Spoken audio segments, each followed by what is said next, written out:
नमस्कार जी, छोटे बड़े सब न कुंटू मैडम की राम राम। भाई हमारे पड़ोस में ना एक बुढ़िया मर गई, तो मैं वहाँ गई तो उसकी बुढ़िया की बेटी भी आ रही, तो वह बैठी बैठी रो रही थी। मैं उनको पानी पिलाया, चाय पिलाई। मैं बेटे भोग, ये तो आनी जानी चीज़ है। इस जीवन में जितने दिन का है ना उतने दिन जीता है इंसान। मैं ज़्यादा दुख मत मानो, मैं तारी भाभी रही, मैं भाई रहा। तो बोली आंटी हमारी भाभी तो हमने कदे बुलाती है कौन है, बोले आपका ही हो, देखा आपका बहुत कहना मानना है। मैं ठीक से मौका मिल लगा जब मैं कहूँगी। तो भाई ऐसा होया, वो चली गई लड़की। 2-4 दिन के बाद मेरा फिर उनके घर जाना होया। तो मैं बैठे थे, वो बोली आंटी चाय बना दूँ। मैं बेटी बना ले। चाय पी गए। उस दिन मैंने भी फुर्सत थी बैठी, तो मैं बोली आए बेटी अपनी ननदा ने भी बुला लिया करे काद पे। तो बोली आंटी सुनो, ननदा ने क्या बुलाऊं। बोला जब मैं ब्याह आई थी ना, जब इन ननदा ने बोला कोई कसर निकाल ली मेरी गला। बोला मैं ब्याह आई ना आनते, तो मेरी ननद बोली जाके बोला कपड़े बदल ले, संदूक की चाबी दे।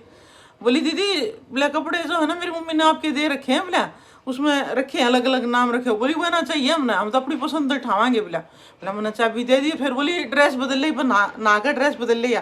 बोली दीदी मैं ना खाई अपने करते। बोली नहीं मैंने यार ड्रेस चाहिए जो तू पहन रही है, मैंने सुंदर लग है या पहरी हुई ड्रेस बनाया। फिर बोला जो मेरी महंगी तो महंगी, बढ़िया तो बढ़िया, मेरे पसंद है। मेरी नानी ने मेरी मौसी ने जो पसंद दे रखी थी ना, वो बोला साड़ी ठा ली। और फिर बोला रही सही कसर, बोला मेरा लड़का होया ना, जब मेरा भाई मेरे लिए सोने की अंगूठी और बोला जो ना सोने का हार ले आया। बोला और तो जो ना मैं बोली बेबे तुम्हारे हमने काना के बाले बनवा रखे हैं वो ले लो। फिर बोली नहीं हम तो बोला वही लेंगे। बोला बोला ना जो ना जबरदस्ती बोला जो ना, फिर मेरा वो हार लिया। बोला अपने बाले नहीं लिए, बोला सोने का हार लिया। बोला और आंटी मेरा मैं ब्याह ली गई ना, बोला मेरे जो भी महंगे सूट होते ना उनका कैंची तो काट देती। बोला और फिर न्यू करती कटे उठ, बोला सुहागन ना पैर आएगा ना, फिर उन्हें फूक करके बोले आप पैर लिया करती।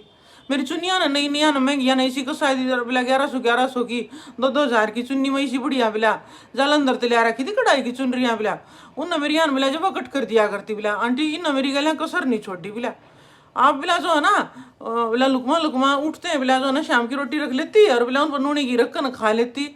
और फिर बोला मैं रोटी बनाती ना जब नहीं करती, बोला भूखे घर की है। बोला देख बोला इन तो उठते हैं भूख लग गया है। आंटी बोला हम तक अपने घर में 8 बजे मारे तो सब नाश्ता कर लिया करें, अरे इनके घर में रोटी बनाती उसकी भी चोर थी। बोला ये आप खुद बुलाओ। बोला बताओ। बोला मैं इन ननदा ने क्यों कर बुला दूँ। बोला मेरे पहले डेगा भरे नहीं बताई। बोला और बोला ये सासू मरी ना जब तो होगी। बोला सासू बीमार हुई जब तो ये दो भी ना फटकी। बोला अज्ञा मोती का सारा बोला मन संगवाया, हरी बीमारी में बोला सारा मन संगवाया। बोला ये तो सिर्फ ज्ञान ज्ञान देने की है, ले अपने ससुर सुरेंद्र दौर भी ना रखती। बोला कूट पीट न करता था दे। बोला मेरे घर में आगे चौधरण बने फालतू का ज्ञान दे। बोला अपने घर में तो बोला इतना भी काम नहीं करती। बोला फालतू की चौधरण बनी रहे। बोला बस नून आंटी नून बैठी नून बैठी नून बैठी। बोला आंटी मैं दिन रात काम करे जाऊँ और किसी तो मैं पड़ोस में बात भी कर लूँ तो बोला मेरे करेक्टर पे भी ये गंदा इल्जाम लगाऊं। बोला फलाने की बहुत दकड़े की बनाए थे। बोला बताओ बताओ। बोला